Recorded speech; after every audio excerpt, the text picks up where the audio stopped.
John Kavakis here with another edition of My Take. And today we're going to take a look at Goldvarg's 1959 Ford Fairlane. Now, prior to 1955, Fairlane was two words, and it conjured up images of the sprawling Ford estate just outside of Dearborn, Michigan.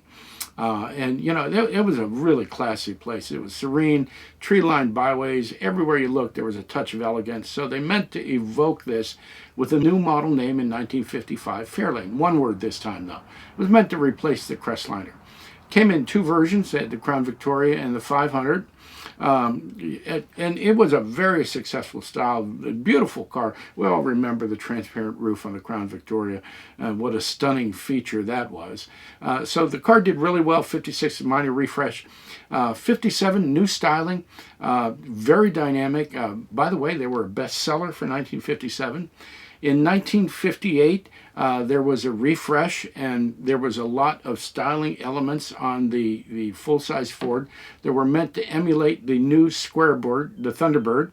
And matter of fact, their ads for the Fords said that there's a lot of Thunderbird go in the way every Ford moves. So it was a rough year for sales, but it was a rough year for everybody. There was a recession. There was a lot going on. For 1959, Ford had new styling again. They all but abandoned the fins. The Fairlane 500 were still part of it. Halfway through the model year, they came up with a new model name to add to Fairlane and Fairlane 500, the Galaxy, and that became the top-of-the-line model. Eventually, it became a nameplate all on its own. So Fairlanes were still cream of the crop and still a feast for the eyes as far as I could see. I just think it's a beautiful style. Goldvarg's given us two versions. We have two different colors. I got both of them here. We've got the Inca Gold over Colonial White and Indian Turquoise over Colonial White. And so let's get them out and get them on the turntable and take a close look at them. Of course, the finish is typical Goldvarg finish. It's a beautiful, beautiful paint. The colors seem accurate to me. I'm seeing this more and more on the Goldvargs. The trim is very delicate, very well proportioned.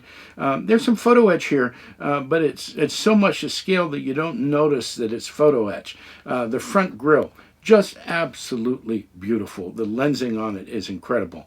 The Ford emblem is picked out in three different colors. You got the little bullseye fender toppers on top of each of the fenders, and of course the chrome is beautiful and it's lustrous.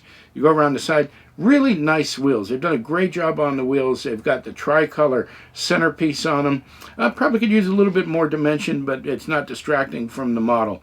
There's some silver paint on the side, but the silver paint is in the areas that it should be, that had more of an aluminum look, in particular on the rear quarter panels. So it looks fantastic, and you've got the side spears well picked out, separate door handles. The mirrors are the right size, they're the right shape. The window surrounds are beautifully done.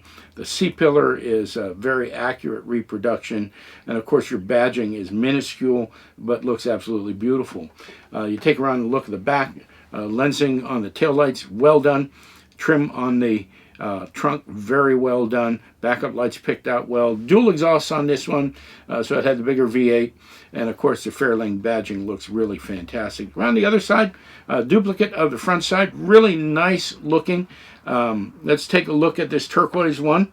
Boy, the colors on this are just spectacular. I think this is a iconic 50s color combination, and I think Ford reveals the transition between 57, 58, 59 going into 60 in a little bit different style, a little bit more conservative than what we saw from some of the other manufacturers in 59. Ford's done a good job with this. The interiors are really beautiful.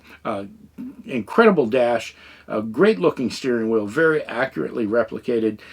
Door panels, beautiful with a lot of jewelry on them. And take a look at those seats. The two-tone interiors on this are just fantastic.